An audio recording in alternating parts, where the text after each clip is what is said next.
देव classes special में सभी छात्रों को हार्दिक स्वागत है। देव क्लासेस स्पेशल के माध्यम से कक्षा 9वीं से लेकर 12वीं तक के सभी महत्वपूर्ण विषयों की तैयारी आप ऑनलाइन कर सकते हैं। इसके अतिरिक्त UP TET, C TET, super TET के जो भी छात्र हैं जो गणित और पेडागोजी या ईवीएस को लेकर तैयारी कर रहे हैं, वो भी आपको इसमें उपलब्ध मिलेगी। तो अभी फ़िलहाल हमारा जो सेशन चल रहा है विशेषकर एनसीईआरटी बेस्ड बच्चों के लिए है, क्योंकि कोरोना महामारी को देखते हुए लगभग सारे विद्यालय सुचारू रूप से चल नहीं पा रहे हैं, और चल भी रहे हैं तो इतने कम स्टाफ के साथ में कि उनकी सारी शिक्षा दीक्षा पूरी नहीं हो पा रही है। तो हमारे माध्यम से आपको अनसोल्ड दिए जा रहे हैं जो कि आपके परीक्षाओं में बहुत बड़ी मदद करेंगे।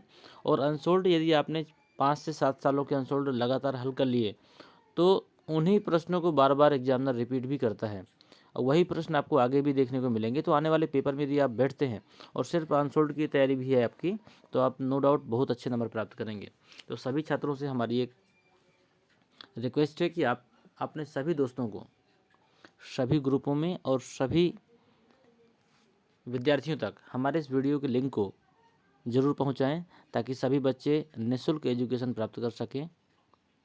और हमारे इस उद्देश्य में हमारा उद्देश्य है कि मैक्सिमम बच्चों तक हमारा वीडियो पहुंचे और अधिक से अधिक बच्चे अच्छी तैयारी कर सकें और पेपरों में अच्छे नंबर आएँ। तो इसलिए आपका सहयोग हमारे लिए ज़रूरी है। ठीक है, चलते हैं हम आगे अपने सिलेबस में। देखिए, पहला प्रश्न है, इसमें कहता है अवतल दर्पण द्वारा किसी वस्तु का सीधा व बड़ा प्रतिबिंब बनाने के लिए उसे रखना होगा। मतलब उसकी स्थिति क्या होगी, स्थिति पूछना चाहता है। तो ये आपका विकल्प नंबर 4 होगा। इसका हमने ग्राफ भी आपको पिछले सेटों में बनाकर दिखाया है। आप पिछले सेटों का अध्ययन करेंगे तो आपको ये सारी चीज़ें मिल जाएंगी, और उसकी लिंक डिस्क्रिप्शन बॉक्स में दी गई है, तो आप उसको क्लिक करके देख सकते हैं। अगला प्रश्न है आपका,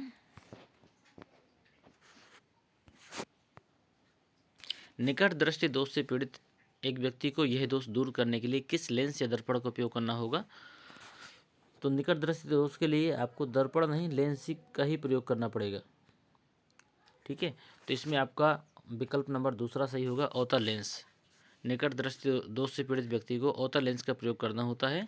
और इसके बारे में मैं एक चीज़ और भी बता दूं, निकट दृष्टि दोष से पीड़ित व्यक्ति को निकट की वस्तुएं तो साफ दिखाई देती हैं, परंतु दूर की वस्तुएं साफ नहीं दिखाई देती हैं।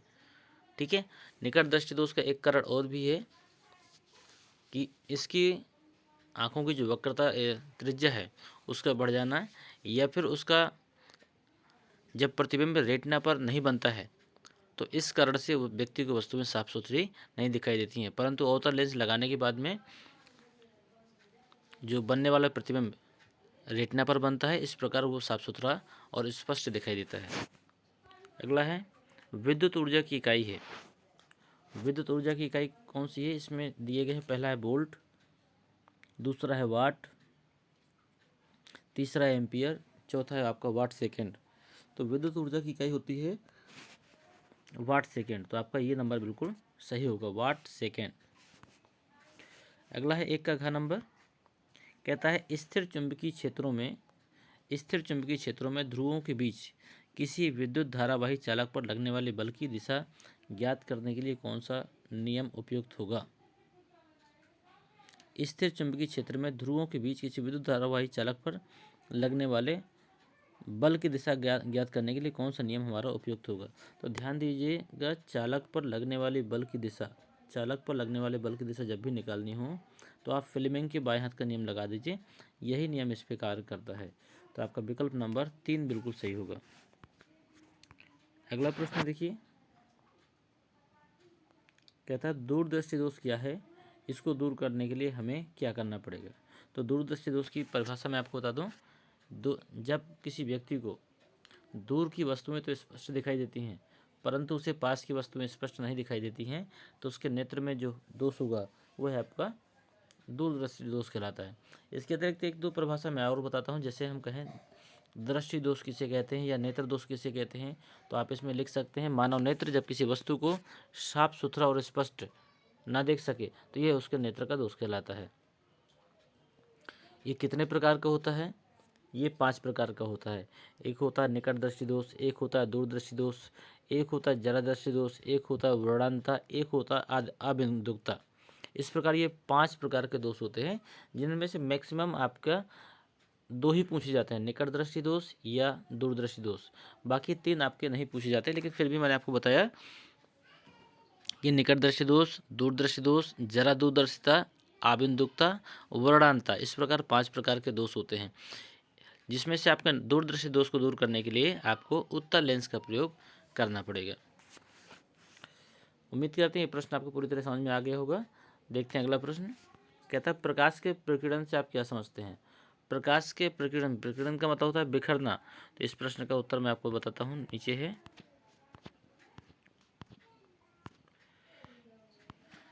ये आपका प्रकाश का प्रकीर्णन है। तो देखिए इसमें से लिखा भी है, इसमें जो बहुत ही शॉर्टकट में परिभाषा बताई गई है कि जब प्रकाश किसी ऐसे माध्यम से गुजरता है जिसमें धूल तथा अन्य पदार्थों के अत्यंत सूक्ष्म कण होते हैं, तो इनके द्वारा प्रकाश सभी दिशाओं में प्रसारित हो जाता है, जिसे प्रकाश का प्रकीर्णन कहते हैं। मैं इसका एक उदाहरण आपको और भी बताता हूँ, जो आपने अपने दैनिक जीवन में देखा होगा।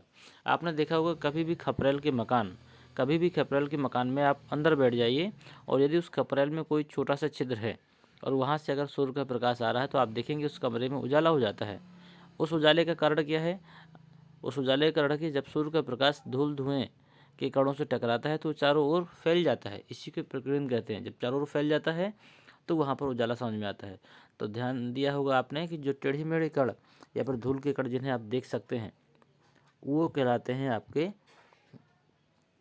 जितने भी कण हैं उनकी जो गति होगी वो गति आपकी ब्राउनी गति कहलाती है, और इसे टेंडल प्रभाव भी कहते हैं। लेकिन ये चीज़ें अभी आपके कोर्स में नहीं है, तो हम सिर्फ इतना बताएंगे कि जब प्रकाश किसी माध्यम से गुजरता है तो धूल या अन्य पदार्थों के अत्यंत सूक्ष्म कण होते हैं, जिनसे टकराने के बाद में प्रकाश चारों ओर फैल जाता है। इसे प्रकाश का प्रकीर्णन कहते हैं। उम्मीद है चीज़ें आपको समझ में आ गई होंगी। चलते हैं अगले प्रश्न की तरफ। देखिए 2 प्रश्न हो गए हैं आपके। अगला प्रश्न देखिए इसी में दिया गया है। यह प्रश्न आपका पिछले सेट में भी आया था। इसमें लिखा है कांच का अपवर्तनांक 1.5 है, वायु में प्रकाश की चाल 3 × 10⁸ मीटर प्रति सेकेंड है, कांच में प्रकाश की चाल ज्ञात कीजिए। ठीक है, वायु का मतलब एयर, तो ANG, ए का मतलब होता है आपका एयर। ठीक है, और कांच का आपका ग्लास हो गया तो उसका हो जाएगा G। तो आपका ANG दिया गया है कितना? 3/2। 1.5 कहिए या 3/2 कहिए, 3/2 का मतलब 1.5 ही होता है। तो कहता है कांच में प्रकाश की चाल ज्ञात कीजिए। तो आपका ये कितना हो जाएगा? ANG आपको निकालना है, तो ये आपका दिया गया है 3/2। सी का मान दिया गया है, सी का मतलब प्रकाश का वेग, सी का मान दिया गया है आपका 3 × 10⁸। तो आपको VG निकालना है, मतलब वेलोसिटी ऑफ ग्लास, मतलब ग्लास से होकर जाने वाले प्रकाश का वेग बताना है आपका। तो ANG कितना है? C/VG। तो VG कितना हो जाएगा? VG हो जाएगा आपका C/ANG। तो आपने दोनों का मान रख दिया। मान रखने के बाद में जब आप हल करेंगे तो 3 से 3 कैंसिल हो जाएगा, 2 हमारा ऊपर पहुंचेगा। जब ऊपर पहुंचेगा तो हमारा हो जाएगा 2 × 10⁸ मीटर प्रति सेकेंड। उम्मीद करते हैं कि ये चीज़ें आपको समझ में आ गई होंगी। चलते अगले प्रश्न की तरफ। देखिए प्रश्न ऐसा है, इसमें 5 प्रतिरोध दिए गए हैं आपके, उनको देखो कैसे लगाया गया है। देखिए मैं आपको लगाने के पहले एक चीज़ बता देता हूँ। यदि किसी भी प्रतिरोध का दूसरा सिरा, ये कौन सा है? ये दूसरा सिरा है आपका। ठीक है, किसी भी प्रतिरोध का दूसरा सिरा किसी अन्य प्रतिरोध के पहले सिरे से जुड़ा हो, तो ये जो क्रम होता है ये क्रम कहलाता है श्रेणी क्रम। ये कैसा क्रम होगा? ये होता है श्रेणी क्रम। लेकिन यदि प्रतिरोध का पहला सिरा दूसरे प्रतिरोध का अगला सिरा ये किसी अन्य बिंदुओं से जुड़े हों, मतलब किसी भी प्रतिरोध के पहले सिरे किसी बिंदु से तथा दूसरे सिरे किसी अन्य बिंदु से जुड़े हों, तो ऐसा क्रम क्या कहलाता है? समांतर क्रम। तो आप देख रहे होंगे ऊपर कि ये तीनों प्रतिरोध किस क्रम में हैं? ये तीनों प्रतिरोध आपके समांतर क्रम में हैं। और ये दोनों प्रतिरोध किस क्रम में हैं? ये दोनों प्रतिरोध भी समांतर क्रम में है, क्योंकि इनका पहला सिरा किसी बिंदु से है और दूसरा बिंदु किसी दूसरे बिंदु से है। लेकिन ये दोनों की बात करें तो ये दोनों हो जाएंगे आपके श्रेणी क्रम में। तो जब हम हल करेंगे तो पहले 3 प्रतिरोध को समांतर मिलेंगे, फिर R4 और R5 को समांतर मिलेंगे, और फिर इन दोनों को श्रेणी कर देंगे तो हमारा तुल्य प्रतिरोध आ जाएगा। अब चलते हैं सवाल को हल करते हैं। ये देखिए लिखा हुआ है इसमें R1 R2 R3 हमने ले लिया, तीनों को समांतर क्रम में रखा। समांतर क्रम का सूत्र होता है 1/r equal to 1/r1 plus 1/r2 plus 1/r3 equal to 1/, ये मान रख दिया 15, 1/10 1/30, ये हमने मान रख दिया। अब हमने r को r डैश मान लिया क्योंकि 2 बार निकालना पड़ेगा, तो 1/r डैश बराबर 2 + 3 + 1/30। हल करेंगे तो हमारा कितना आएगा, 5 ओम आ जाएगा। ठीक है, ये तो था आपका r डैश, मतलब पहला निकाला। अब r डबल डैश निकालना है। डबल डैश का मतलब है कि दूसरा भी एक परिपथ था ना जिसमें समांतर क्रम था, तो हमने यहाँ पर निकाला। देखिए ये निकाला हमने, तो R1 प्लस R2 1/R1 की जगह 5, 1/R2 की जगह 20, ये मान रखी हमने। तो देखिए यहाँ पर हमारा कुल 4 ओम आ गया। अब क्या मैंने बताया था वहाँ पर कि दोनों प्रतिरोध आपस में किस क्रम में, श्रेणी क्रम में, तो श्रेणी क्रम में दोनों जुड़ जाएंगे। तो देखिए 5 और 4 कितने हो गए, 9 ओम का प्रतिरोध है। 9 ओम का प्रतिरोध ये आ गया। इसके बाद हमें इसमें निकालना था धारा का मान, तो V बराबर होता है IR या फिर I बराबर V/R। तो V का मान 8 और R का मान 9, दोनों का मान रख देंगे तो 0.88 एम्पियर धारा आ जाएगी आपकी। यही आपका पूछ रहा था। सवाल बहुत ही सरल था, देखने में थोड़ा सा अटपटा लग रहा था, लेकिन सवाल सरल भी था, बड़ा नहीं था। 2 विद्युत लैंप जिनके अनुमतांक 100 वाट और 220 वोल्ट, ये देखिए एक साथ है, व 200 वाट 220 वोल्ट ये एक साथ है। पार्श्व क्रम मतलब होता है समांतर क्रम में संयोजित है। यदि मेंस की विद्युत आपूर्ति कितनी 220 वोल्ट की है, तो विद्युत मेंस में बहने वाले विद्युत धारा की गणना करो। तो दोनों कंडीशन में देखिए बैटरी का मान कितना है, 220 वोल्ट ही है। देखिए लिखा भी है 220 वोल्ट की ही बैटरी लगी है जो दोनों में काम करती है। तो पहले कंडीशन में निकाल लीजिए, P बराबर होता है V² R या फिर R बराबर V²/P। तो आपने मान रखा, देखिए रखा हुआ है मान 220 का स्क्वायर/100, तो ये आपका आगे आ जाएगा 484। P की जगह आपने कितना रखा, ये वाला 100 रख दिया। अब R2 निकाल लीजिए, R2 में 220 का स्क्वायर, क्योंकि यहाँ पर भी V²/P होगा, और यहाँ पर P2 की जगह आप ये वाला मान रखिए 200 वाट। तो इस प्रकार आपका ये निकल आएगा R2 का मान। तो देखिए हमारे R1 निकला, हमारा R2 निकला, R1 निकला, R2 निकला। इसके बाद में तुल्य निकाल लीजिए। तुल्य निकालेंगे तो दोनों समांतर क्रम में हैं, तो समांतर क्रम का सूत्र क्या होता है, 1/R1 प्लस 1/R2। इस प्रकार देखिए आपका 3/484 निकला, और हल करेंगे तो आपका निकलेगा 161.3 ओम। ये सभी प्रश्नों को हमने स्वयं हल किया है, इसके बाद में रखा है, इसलिए आप भी सिर्फ उत्तर देखकर ना रख दें, हल करते जाएं। और आपसे छोटी सी एक रिक्वेस्ट है कि अभी तक जिन बच्चों ने शेयर नहीं किया है, कम से कम मुझे आपसे 10-10 नए स्टूडेंट का सपोर्ट चाहिए। यदि आपको लगता है कि मैं आपके लिए एक एक सेट को चुन कर बना रहा हूं और ये सेट आपके लिए हेल्पफुल हैं, यदि आपको लगता है कि हमारी मदद हो रही है किसी भी माध्यम से, ऑनलाइन क्लासों के माध्यम से, आप देख रहे होंगे ऐसी सर्दियों में सभी विद्यालयों की छुट्टियां लगभग भूल चुकी हैं, लेकिन हमारी क्लासें बंद नहीं हैं और ना ही किसी दिन बंद होगी। तो जितने भी छात्र हमसे जुड़े हैं उनकी क्लासें कभी बंद होने वाली नहीं हैं, बिल्कुल फ्री है, किसी भी प्रकार का कोई चार्ज आपको देना नहीं है।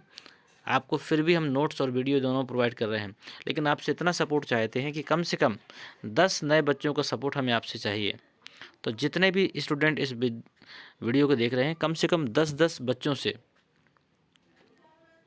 10-10 बच्चों तक वीडियो को पहुंचाने का कष्ट करें, और उन नए बच्चों को भी सब्सक्राइब करने का तरीका बताएं, ताकि उन बच्चों तक भी नोटिफिकेशन जा सके और अगले बच्चे भी तैयारी कर सकें। आपके साथ यदि सभी बच्चों की तैयारी होगी तो हमें बहुत खुशी होगी, और इस चीज़ में हमें आपका सहयोग चाहिए, और उम्मीद करते हैं कि आप इस चीज़ को ज़रूर ध्यान देंगे और करेंगे भी। आगे देखते हैं, इसमें हमारा आर का मान निकला है टोटल। इसके बाद में ओम के नियम से आप V बराबर IR लगाइए। V का मान हमें मालूम है 220 है, I का मान हमें मालूम नहीं है, लेकिन R का मान मालूम है। इसका जब आप हल करेंगे तो कितना आएगा, 15/11। सवाल बहुत बड़ा नहीं था, थोड़ा सा लैंग्वेज उसकी अटपटी लग रही थी, लेकिन सवाल बहुत ही सरल था। ठीक है, ये दूरदृष्टि दोष आपका हो चुका है, प्रकीर्णन आपका हो चुका है। अगला सवाल, फिजिक्स बिना सवालों के नहीं चल सकती है। तो जितने बच्चे ऐसे हैं जिन्हें लगता है मैंने विज्ञान पढ़ ली है, मुझे विज्ञान आती है, एक बार वो किसी भी अनसोल्ड को उठाकर देखें और पूरा हल करके दिखाएं।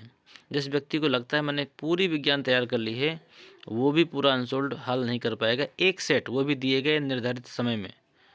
ठीक है, अगर आप पूरा हल कर लेते हैं तो आप मान लीजिएगा कि हाँ आपकी तैयारी है।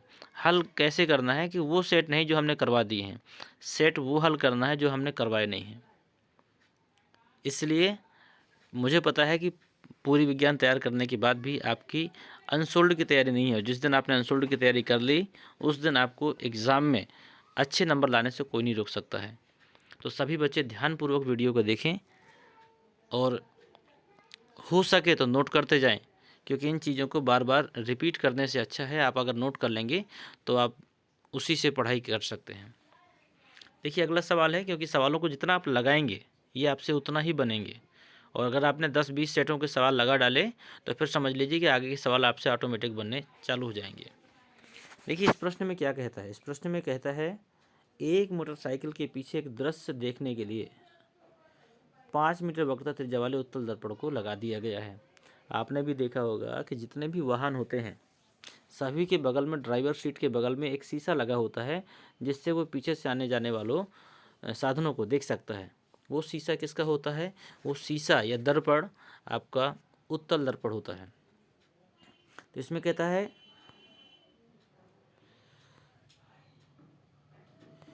कहता है कि दूसरी मोटरसाइकिल से जो 5 मीटर दूरी पर है उसके प्रतिबिंब की स्थिति व उसका साइज ज्ञात करो, ये आपको बताना है। ठीक है, तो आपकी फोकस दूरी यहाँ पर कितनी दी गई है? r/2। r/2 का मतलब कितनी, r कितनी है? 5 है, तो 5/2 आ गई आपकी। ये गलत दे दिया गया है यहाँ पर, इसको मैं सही कर देता हूँ। ये f का मान हो जाएगा आपका -5/2।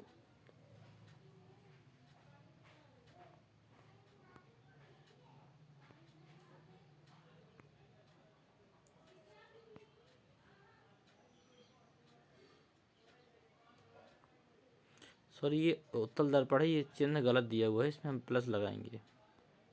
ठीक है, तो सूत्र देखिए 1/f बराबर 1/u प्लस 1/v। हमने मान रख दिया आपका, सारे मान रख के जब हम लोग हल करेंगे तो v का मान कितना आ जाएगा आपका?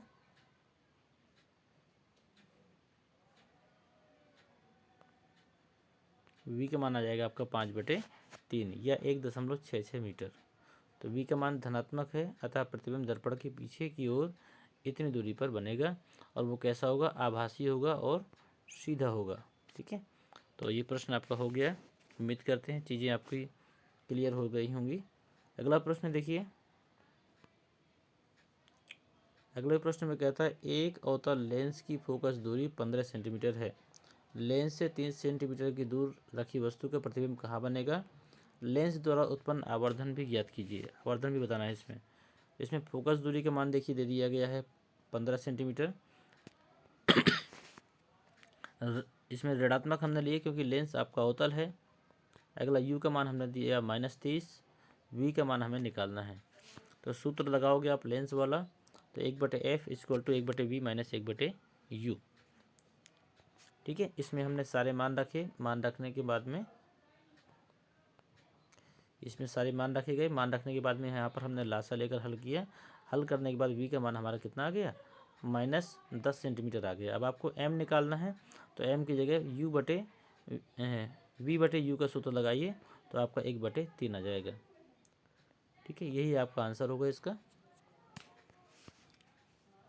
तो आप कह सकते हैं वस्तु का जो प्रतिबिंब होगा 1/3 गुना बनेगा।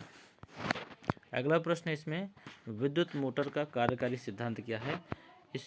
इसकी जो रचना है, इसको नहीं, इसकी है, यहाँ पर इसकी बना देना आप। इसकी रचना एवं कार्यविधि का चित्र बनाकर स्पष्ट वर्णन करो। अथवा में दूसरा प्रश्न भी है, तो इन दोनों प्रश्न को दीर्घोत्तरी हैं। तो मैं दीर्घोत्तरी प्रश्नों के लिए आपको खास बात बता दूं, ये जो प्रश्न होते हैं ये आपको बिना लिखे याद नहीं हो सकते हैं। समझाने का मैं प्रयास करूंगा, लेकिन इन प्रश्नों का आप स्क्रीनशॉट जरूर खींचिएगा और इनको पूरा लिखना है, और लिखने के बाद में फिर आपको याद करना है। एक ही प्रश्न आपका बार बार रिपीट होगा, तो आपको बार बार लिखना नहीं है, क्योंकि हर सेट में भी आ सकता है। तो मैं तो हर सेट में बताऊँगा, लेकिन आपको हर बार लिखने की आवश्यकता नहीं है। आपने एक बार लिख लिया, बस उसी को याद करना है और बार बार याद करना है।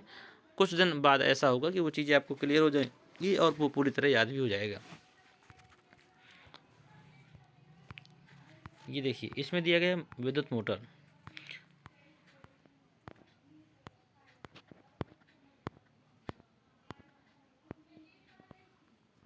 बड़ा छोटा सा इसमें परिभाषा है, उसमें थोड़ी सी बड़ी थी। कहता है, ये देखिए परिभाषा है कि विद्युत मोटर एक ऐसा यंत्र है जो वैद्युत ऊर्जा को यांत्रिक ऊर्जा में परिवर्तित कर देता है। विद्युत ऊर्जा को किसमें? यांत्रिक ऊर्जा में परिवर्तित करते हैं। इसका सिद्धांत क्या है? जब किसी कुंडली को चुंबकीय धारा में रखकर उसमें विद्युत धारा प्रवाहित की जाती है, ये चुंबकीय क्षेत्र भी कह सकते हैं, चुंबकीय क्षेत्र में रखकर विद्युत धारा प्रवाहित की जाती है, तो उसमें एक बल कार्य करता है जो कुंडली को उसकी अक्ष पर घुमाता है, जो कुंडली को उसकी अक्ष पर घुमाता है। ठीक है, ये आपका चित्र है, चित्र जरूर बना लीजिएगा। ये सीखना है आपको। इसमें कुछ पॉइंट होते हैं, ये पॉइंट भी मैं बता देता हूँ। एक पॉइंट आपका ये ब्रुश होता है, एक आपकी कुंडली होती है, चुंबक होता है, विभक्त वलय होता है। ठीक है, तो ये घूर्णन की दिशा भी इसमें बताई गई है कि किस तरफ, इस तरफ से ऐसे घूम रहा है। ठीक है, तो ये चित्र आप बना लीजिएगा। मैं इसको साफ़ सुथरा कर देता हूँ ताकि दिक्कत ना हो बनाने में। जिसका बना हो कोई दिक्कत नहीं, ना बना हो इस चित्र को आप ज़रूर बनाइएगा, क्योंकि बिना चित्र के आपका 7 नंबर मिलने वाला नहीं है। इसकी रचना देख लीजिए कैसे क्या है। ये चुंबक लगा होता है, यह एक शक्तिशाली अवतल बेलनाकार चुंबक जैसे नाल चुंबक का कार्य है शक्तिशाली चुंबकीय क्षेत्र बनाना। दूसरा नंबर, कुंडली लगी होती है।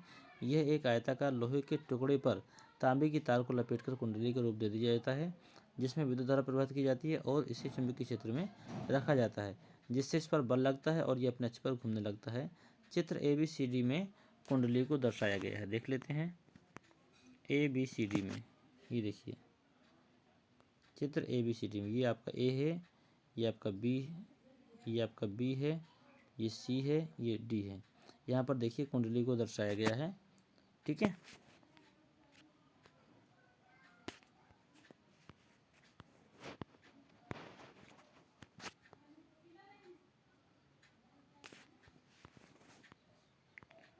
विभक्त वलय। तीसरा पॉइंट है इसमें विभक्त वलय। ये अर्धगोल छल्ले होते हैं और ये द्विपरपैक्य का कार्य करते हैं। ये कुंडली के दोनों सिरों से परस्पर जुड़ी होती हैं और कुंडली के घूर्णन अक्ष के बाद ये विद्युत धारा को उत्क्रमित करती हैं। इन्हें S1 और S2 से विभाजित किया गया है। ब्रुश होते हैं, इन्हें B1 और B2 दो ग्रेफाइट या लचीले धातु की छड़ें होती हैं जो अर्धगोल छल्लों से परस्पर जुड़े होते हैं और इनका काम कुंडली को निरंतर विद्युत धारा भेजना होता है। ये मुख्य भूमिका इनकी होती है। 5वां पॉइंट आप लिखना चाहते हैं तो बैटरी के लिखिए, नहीं लिखना चाहते तो कोई आवश्यकता नहीं है, इसको ना भी लिखेंगे तो काम चलेगा। अब इसका कार्य क्या है, कैसे काम करती है, ये ज़रूर आपको लिखना होगा। तो आप ध्यान दीजिएगा, शुरुआत में जब कुंडली को शक्तिशाली चुंबक के मध्य में रखा जाता है तो कुंडली चुंबकों को जोड़ों के बीच समानांतर होती है। जब कार्बन ब्रुशों को B1 और B2 से होते हुए अर्धगोल छल्लों S1 व S2 द्वारा कुंडली में से विद्युत धारा प्रवाहित की जाती है, तो धारा की दिशा C व D और A से B की ओर होती है, तो कुंडली चुंबकीय जोड़ों के प्रभाव से घूम जाती है और कुंडली वामावर्त घूमने लगती है।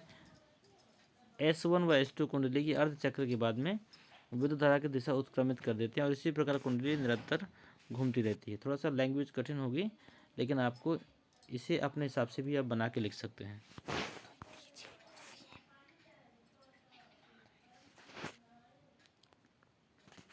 अगला प्रश्न आपको दिया हुआ था प्रत्यावर्ती धारा जनित्र का सिद्धांत।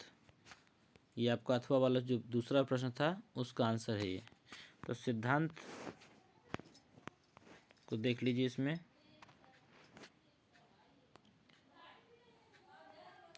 जब बंद कुंडली को किसी चुंबकीय क्षेत्र की उपस्थिति में तेजी से घुमाया जाता है तो कुंडली में से होकर गुजरने वाली चुंबकीय फ्लक्स रेखाओं की संख्या में परिवर्तन होता रहता है। इस परिवर्तन के प्रभाव से कुंडली में एक विद्युत धारा प्रेरित हो जाती है। यह इसका सिद्धांत है।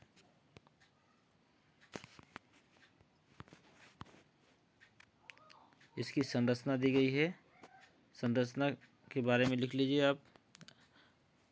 ये सब नोट कर लीजिएगा क्योंकि ये 7 नंबर के प्रश्न है।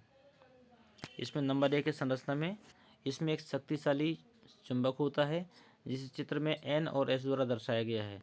इस चुंबक द्वारा चुंबकीय क्षेत्र उत्पन्न किया जाता है। कुंडली भी इसी से घूमती है। तो इसे आप डालना चाहे तो आप डाल दीजिएगा चुंबक, पहले हेडिंग हो जाएगी। दूसरी होती है कुंडली, डाल सकते हैं, नहीं डालनी तो नंबर डाल के लिख लीजिएगा। इसमें एक आयताकार कुंडली होती है जो चित्र में ABCD के द्वारा दिखाई गई है।